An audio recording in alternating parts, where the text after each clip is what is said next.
How to use the iPhone as a tape measure and ruler. You can use the iPhone as a tape measure and ruler using Apple's built-in Measure app.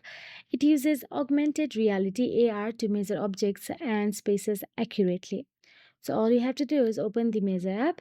If you do not find it on your home screen, then you can simply swipe to the right hand side unless you see the app library and search there. Type down Measure and simply tap on it.